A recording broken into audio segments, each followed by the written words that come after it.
Coucou tout le monde, j'espère que vous allez bien, ça me fait trop plaisir de vous retrouver aujourd'hui dans une vidéo avec la même tête que j'avais dans le dernier book haul que j'ai posté, étant donné que je filme le même jour. Si vous n'avez pas vu le book haul, je vous invite à aller le voir en cliquant ici peut-être, je ne sais pas, ou dans la barre d'infos. Comme d'habitude, je vous laisserai le lien. Et là aujourd'hui, c'est pour vous parler d'un livre spécifiquement. Ce livre, c'est Tell Me Lies de Carola Lovering.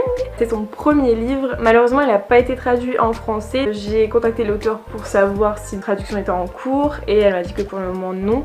Donc je sais pas s'il y aura une traduction un jour, mais en tout cas si vous lisez en VO, n'hésitez pas à rester pour connaître mon avis sur ce livre qui m'a beaucoup plu et que je voudrais faire découvrir à un maximum de monde parce que j'en ai pas beaucoup entendu parler en France. Pour vous faire un résumé, même si c'est ultra dur de résumer, mais en gros on va suivre Lucy. Il y a vraiment deux périodes en fait, on fait un peu un saut dans le temps. Le premier chapitre se passe quand elle a genre 26 ans au mariage d'une de ses copines de fac.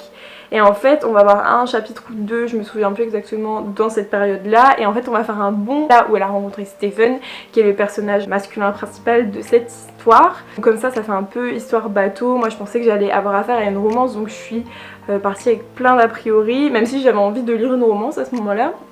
Mais je suis partie avec plein d'a priori parce que même le résumé faisait un peu cliché. Je me suis dit je vais avoir affaire à un personnage masculin complètement cliché, badass, mais voilà quoi, comme on a vu partout. Et en fait je me suis pris une grosse claque parce que ça reste centré sur bien sûr les deux personnages principaux qui sont un couple, plus ou moins. Mais ça aborde aussi d'autres sujets tels que les TCA, qui est un sujet très important, troubles du comportement alimentaire, l'adultère, mais pas uniquement à travers les deux personnages, c'est ça qui est intéressant. L'adultère est omniprésent dans ce livre, les secrets de famille, surtout le thème central de ce livre, c'est les relations toxiques. Et ça a été vraiment très bien exploité, très bien traité. Pour ceux qui ont envie de lire le livre maintenant, vous pouvez quitter la vidéo parce que je vais en parler en spoilant pas mal. Je vous invite à lire le livre et à peut-être revenir voir cette vidéo si vous voulez en discuter avec moi en commentaire, il n'y a pas de souci. Du coup on passe à la partie un peu plus spoilante maintenant. Ça n'a pas été un coup de cœur parce que j'ai trouvé que le début était vachement long à commencer, mais ensuite quand on est vraiment rentré dans le vif du sujet ça a été hyper intéressant. C'est pour ça que je lui ai pas mis 5 sur 5 à cause du début, je lui ai mis 4 sur 5, mais ça reste quand même une excellente lecture. Le point fort de ce roman, je dirais que c'est la narration alternée entre Lucy et Stephen. La narration de Stephen, j'ai trouvé absolument passionnante, même si c'est un personnage détestable. C'est le personnage le plus égoïste du monde et je compte plus le nombre de fois où je me suis dit mais quel enfoiré de dire ça, vraiment il est détestable, mais c'était hyper intéressant d'être dans sa tête.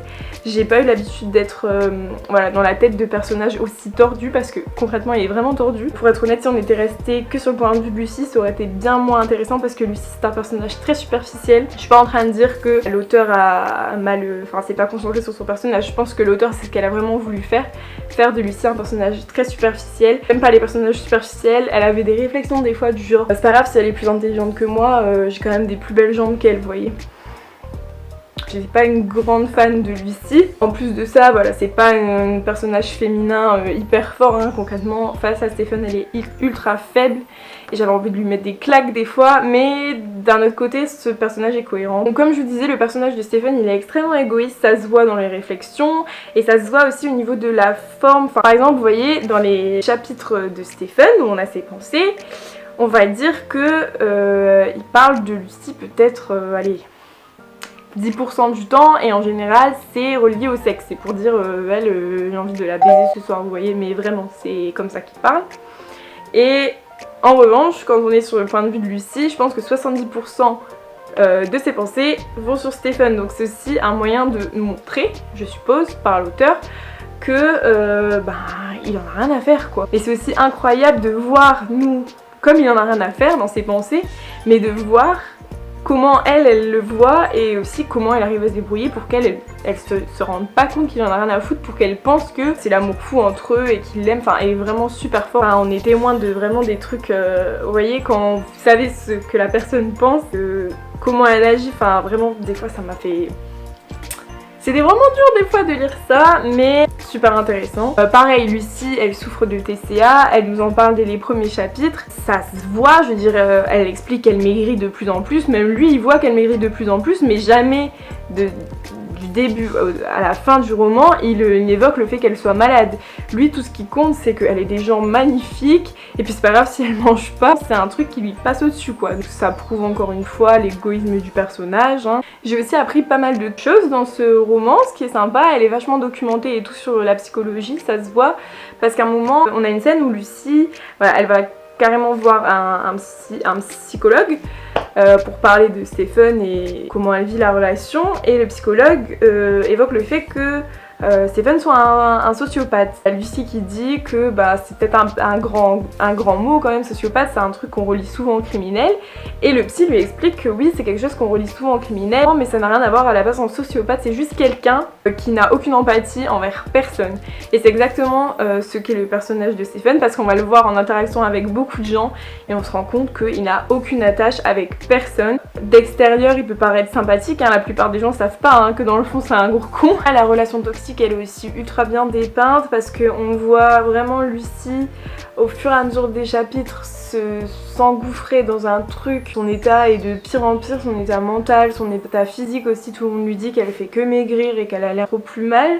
Et à côté de ça, on voit Stephen du début à la fin, il en est au même point. Il a un objectif dans la vie, un objectif professionnel, et il n'y a personne qui va l'empêcher d'atteindre son objectif. Et voilà, en aucun cas, lui, sa relation avec Lucie, elle l'impacte, et du coup voilà, je trouve que ça a été très bien fait aussi. Après, un autre aspect, j'ai bien aimé l'amitié qu'a Lucie avec ses copines de fac. Voilà, ses 3 copines de fac, ça m'a un peu rappelé voilà, mes copines à moi. Et après, c'était carrément pas le centre du roman, hein, mais on voyait quand même qu'elles étaient toujours là parce que il y a quand même des moments où Lucie, elle fait des trucs pas super bien, ses amis pourraient la juger ou quoi que ce soit, et on voit que peu importe, même quand elle leur ment par rapport à Stephen et tout, jamais elle la laisse tomber. Puis elles ont toutes des personnalités un peu différentes. Il y a Jackie, voilà, qui est un peu rentre dedans, il y a Brie, c'est un peu celle qui calme les conflits et tout, qui est toute gentille, qui est toute douce, et à côté de ça il y a Pippa aussi. Bon, Pippa elle a peut-être pas été assez développée comparée aux deux autres. Des fois elles essaient de remettre Lucie à sa place, de lui faire ouvrir les yeux, mais bon, malheureusement on voit bien que dans ce genre de relation, il n'y a que la personne qui est directement concernée qui peut changer quelque chose. On voit à quel point Stephen il a de l'emprise sur Lucie.